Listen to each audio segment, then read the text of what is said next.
I'm Jerry, and we are the Military Collectibles Shop. So thanks for joining us for yet another episode of What's New at the Military Collectibles Shop. So another wide assortment of stuff that's come into the shop. Wow, it's a wide assortment of stuff. It's a wide assortment of stuff. Everything from, well, we'll show you. Well, no Civil War stuff this time. So you Civil War guys, you can turn it off now. He's lying. Oh, that's true. What do I know? Well, we might as well start with the Civil War powder flask. It's missing the spout, but that's pretty cool. Yeah. A lot of those are actually reproductions, so this one is not. So it's kind of neat to see. Nice patriotic motif. These weren't really issued pieces. These would have been like private purchase pieces for people with pistols, pistol packing people of private purchase powder pots. All right, powder pickers, huh? got in a machete, U.S. Navy marked World War II, very long one. If this was in 3D, this would be really impressive right now. Oh. So break out your eclipse glasses and put those on. It's almost like seeing nothing. 1942 dated, and nice matching marked. Again, Collins Legitimus, 1942 machete. And actually named to the guy, Wow. which is kind of cool. We'll have to do some research on that. Cool. That's nice. I got a Carlisle pouch. No. Wait. No bandage. Oh, safety pin. Safety pin. Well, that's a start. It's a good thing you didn't stab yourself because you wouldn't have a bandage. 1944 dated. So much for that. Field gear is always good. Japanese bayonet. This is one of the trainer ones with the iron blade. You know, this would still stab you, so I don't know what the whole big deal about it being a trainer was. But iron blade, early hooked quillion, but a trainer. We got a later war gold bomber clasp, which is pretty nice. Maybe he was a Stuka pilot. Ooh. Then they should have got the Schliefflager class, but they did this before the Schliefflager came out in '44. They did use the bomber clasp for the Stuka guys. Oh, neat. There was a really neat meme I saw where it showed a ride at Disney, and it's like one of those boats that's, you know, going down, and everybody's on it, and they take the picture, and everybody on there is screaming their head off, except there's this like guy who looks like he's about 90 years old, and he's just riding it going, meh. And they said you can pick out the Stuka pilot. So I thought that was kind of funny. Got another World War I bolo, Plum bolo. This one is not made in Chicago. I'm not sure where it was made. St. Louis. Shout out to Dave Schwartz in St. Louis. Thanks for the knife. Who might be the only person I know in St. Louis. Okay. We got a couple of tanks. The turrets don't seem to turn, but the guns kind of like elevate a little bit. It seems to be made out of metal, and it's a midget toy, Rockford, Illinois. Shout out to our buddies in Rockford. And Rick Nielsen of Cheap Trick. Ooh. Maybe he used to play with these. Maybe. All right. This is kind of sad. But again, we're sort of the repository when families don't have places to go with stuff like this. So this is actually a bunch of documents from a Marine who was sadly killed in Vietnam. The letters from the various people and the newspaper clippings and different things. And pictures of the Vietnam Wall. You know, and unfortunately, some families just run out of people to share stuff with. So it's nice that this stuff doesn't end up in the trash. You know, this will go to a collector who will cherish it and kind of have the memory of this guy live on. So we're kind of caretakers of history, if you will. Ooh, that'd be a good name for a website. Ooh. I'm probably stealing it from somebody. Might have to buy that one, yeah. Yeah. You can touch the ring. I don't want to touch it. All right, we got this ring in. Now, technically, we didn't buy it yet because it kind of freaked us out. But the guy came in. He said his dad had brought back this ring from World War II, a skull ring. Okay. That actually happens quite a bit. The Germans used a lot of different skull rings in World War II. They call them canteen rings because the guys could actually buy them. I mean, there was one officially issued skull ring by the SS. Most of those aren't it, but everybody wanted to wear a skull ring. It was cool, it was badass, sure. But this one is kind of interesting because it's got Arabic writing on it. And so I did a little bit of research on it, and I found out that one of the characters is actually Jin, J-I-N-N, or Djin, D-J-I-N, or as we know it in English, a genie. So, ooh. I know.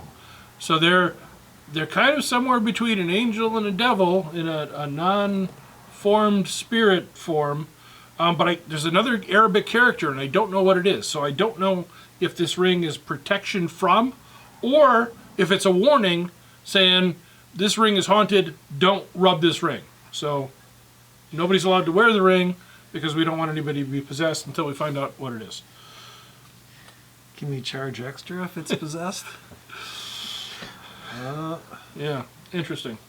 Okay, got in some helmets. This is a decent single decal Army M42 helmet. It's got a nice liner, decent chin strap. The outside's still got a little bit of surface oxidation, or as Mark calls it, rust. But that'll clean up. But just a nice solid German Army helmet with a decent amount of decal. So excited to get that. We got this model 16 German helmet. The liner seems to be a little iffy, and there seems to be a little bit of flak damage. Ouch. Yeah, when the damage was done, who knows? But it certainly is a neat conversation starter. Speaking of early helmets, got in this very early Imperial German artillery Pickelhaube. Hauben? Is Hauben plural? Haube singular? I don't know. Paul right now is yelling at his computer. But 1860, it's the taller version, and it's still got a partial lining, which is kind of impressive. It's got the nice early eagle, it's just a rare helmet. Missing the chin strap, but quite honestly, I'm probably never going to find a chin strap for this one, so it kind of is what it is. But a neat early, very early helmet, one you don't often see. Is this a horse blanket? This is indeed a horse blanket. This is actually a very cool blanket. This is a World War I, actually pre-World War I, U.S. Cavalry horse blanket. It's got the ordnance thing on it. This is a horse that would drag a The cannon? exploding horses. Perhaps you've heard of them. But it's got the embroidered U.S. with the ordnance bomb. Wow, that's sharp. Kind of looks like Wilson from Castaway. Wilson! No? Maybe. But apparently all the horse tack was provided by the Ordnance Department, which I didn't know until I learned it. See, we're always learning stuff. So all you people who say, you guys stop talking, you hurt my ears, you don't know what you're talking about, we learn stuff. So, Wow. and apparently the 2-stripe indicates cavalry. A single stripe, infantry. 2-stripe, cavalry. One for you, one for the horse you rode in on. Okay. So, but kind of a rare blanket and kind of a heavy blanket. Yeah. And kind of a cool blanket. That's cool. Oh, look at that stuff we got. This seems to be a flight suit. It's dated, I don't know. I think it's 1960. It might be 60. Oh, it's prior to, It's early. It's an yeah. early one. And this is like the heavy winter suit, which is kind of cool. It's 35% wool and 65% rayon. I'd say that the wool is probably on the inside since this doesn't look very woolish. We also got in a 9th Army Air Forces 4-pocket tunic with the gunner badge and all his ribbons and pants. Honestly, I haven't looked inside yet to see if it was named, but just a decent 4-pocket. Nice officer quality shirt from a guy who was with the China Burma India in the 11th Corps. Oh, that's the stripes are yeah, those are Yeah, kind cool. of interesting stripes. Yeah. This was another Army Air Forces. This guy was a chaplain, I believe. So they did some research on him. Kind of neat.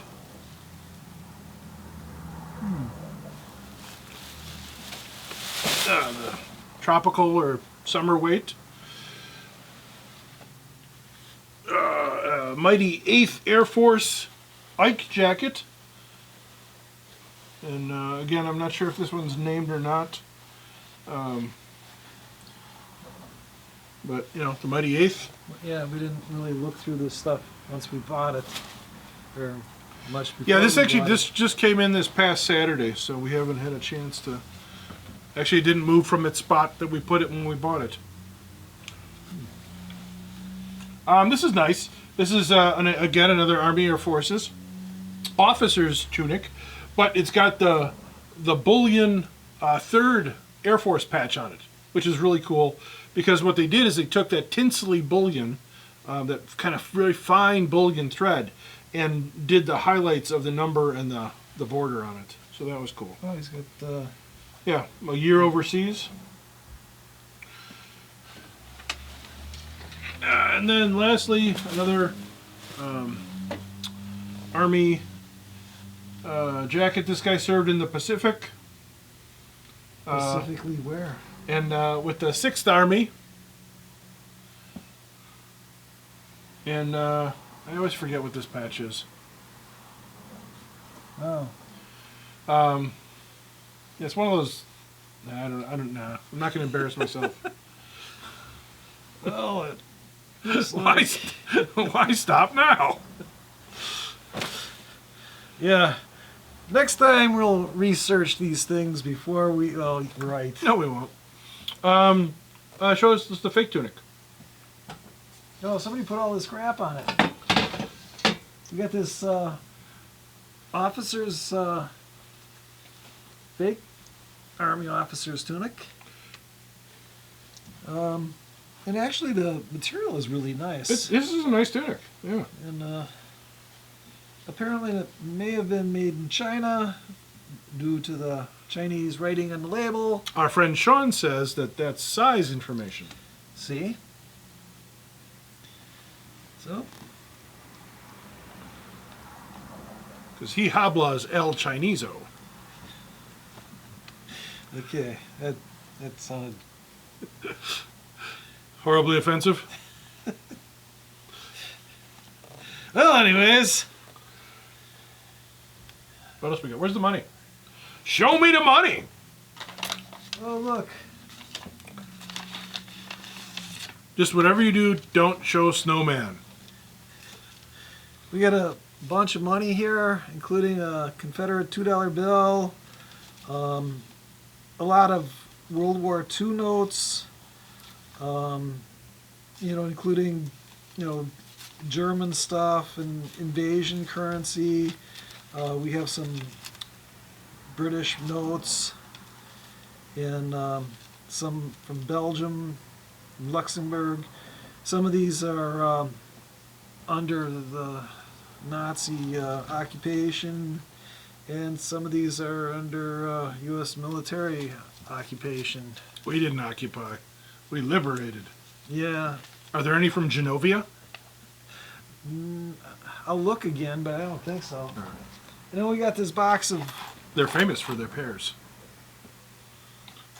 We got a bunch of coins in here. Some big coins. Yeah. Oh, that's cool. That's Imperial German. Yeah. 5 marks. Well, we got 2 marks here, and I can't stand it. 5 marks would just drive me bonkers. Oh, and here's a smaller coin that's 500 marks.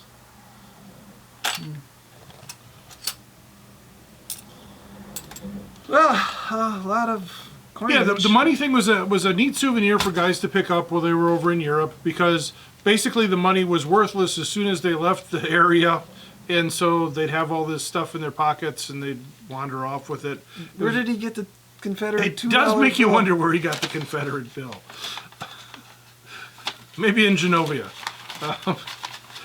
I think they're still good at any Waffle House. Or Cracker Barrel? Or Cracker Barrel, right. Yeah, but so you see a lot of the money that guys brought back, because they had it, it's fit in their pocket, they couldn't do anything with it, so they brought it home. So again, an interesting smattering of stuff. We looked at some Japanese swords tonight that we didn't get to buy. We looked at, what else did we look at? That stuff over there, that crap over there that I bought. Yeah, we bought some other field gear. We buy a lot of field gear. We buy a lot of models, too. I don't know why. And I'm the guy who does it. But, so we got a bunch of models in. Some of them would be hanging up. Well, I'm not going to be hanging up. We got a guy to do that. But we're going to hang some interesting spaceships and stuff. We do sell a lot of models. Airplanes and tanks and things like that. So, again, different segments of the hobby. It's kind of weird how there's different guys for different things. Like there's almost, like you can kind of categorize guys. Like there's like military vehicle guys. Okay, but they're different than the reenactor guys, who are different from the collector guys. Then you got the German collector guys and the American collector guys, and the Imperial German guys and the World War I guys and the Civil War guys. And then the guys that just collect paperwork. Right. And or the one lady we know who collects buttons. Oh, yeah. She just collects military buttons. So there's so many aspects of the military hobby. And that's one of the things I really like about it, because there really is something for everybody in this hobby. And you don't have to be a doctor or a lawyer to be able to afford things. You can get a really cool collection, relatively inexpensively. Especially if you jump in on things, before they become really super popular. Like, unfortunately, all this stuff, really super popular, you're not going to be able to afford it. No. But there are things, like people ask me, oh, what's the next up-and-coming thing? And it's like, okay, this is kind of like an insider tip. The 2 things I see taking off are civil defense items, because I think you can still find them cheaply. And it's kind of interesting because there's a wartime connection, and then it goes on into the 50s and 60s. And CCC stuff. I think CCC stuff is underappreciated here in the States. It was kind of like our labor corps. They're coming out of the Depression. They did a lot of work. They built camps. Because a lot of those guys ended up going right into the Army as soon as the war, but they were almost trained already. So I think the CCC stuff is a little bit of a sleeper, and I think the civil defense stuff is kind of a sleeper too. Cool. Is that why you stocked up on all that stuff? That's why I'm stocking up. I'm looking at a pile of civil defense helmets as we speak, waiting for the bus to leave the station. Yeah. We're going to redo this episode 10 years from now and see how close he was. Right. All right. Well, that's about all the time we have. Thanks for joining us. Thanks for all the comments. We always appreciate spending our time with you. And, we're honored that you watch these videos. Even those of you who continually seem to hate us and give us thumbs down. I don't know why you keep watching. Unless it's like a train wreck where you can't look away. Maybe that's it. I have to shield my eyes, but I can't stop watching. But we appreciate you, and we love hearing from all of you. We love the comments. We love getting the phone calls. We get letters from people, so it's nice. It's great to be able to connect with people, customers or not. We kind of consider everybody to be friends. So we appreciate you, and we're glad that you're along for this journey. We hope we can provide a little bit of education and a little bit of entertainment, and talk about cool military stuff, because that's what we like to do. Yeah. So, thanks for joining us. Until next time, I'm Mark. and I'm Jerry, and we are the Military Collectibles Shop.